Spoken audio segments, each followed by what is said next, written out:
I've had a lot of you ask about an update on the court case.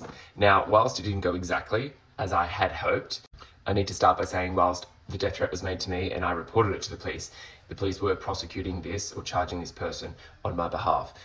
So therefore I didn't have ultimate say in what happened. On the day I was asked whether I still wanted to go ahead or if I would accept what this person's solicitor was asking for, and that was just to walk away with no court hearing, no possible charge, and just a 12-month AVO. Obviously, I did not want this. I wanted it to go to a full court hearing and I wanted him to be charged, not only for my protection, but also to make a stand against the Plymouth Brethren Christian Church and anybody that thinks that they can ring somebody and give a death threat, to stand up for the victims that I've helped leave this insidious cult. Much back and forth between the police prosecutor, myself, and this person's solicitors that were representing him. Obviously, they didn't want it to go to court because the possibility of him being charged was real. However, the police did not have enough evidence to prove that he made the call, even though I had video footage of him speaking to me, making the call. They couldn't use that because obviously he didn't have to take the stand, and they couldn't use that in court. And they couldn't get enough evidence to prove that he made the call because they had a lot of trouble working with the phone service provider. Little did they know that UBT is the phone service provider.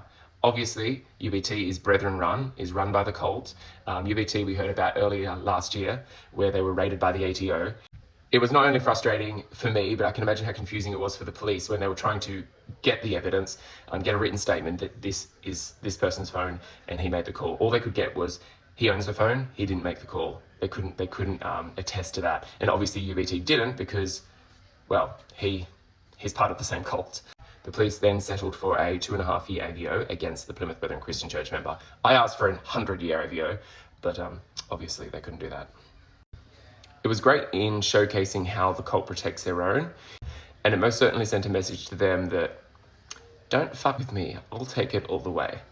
Whilst death threats are not an unfamiliar thing with people holding truth to power, and I'm not the only one I know has received them that has spoken up against the Brethren, the Plymouth Brethren Christian Church or the Exclusive Brethren. Just know if you are a Brethren, I do take these things seriously. I will do everything to expose them.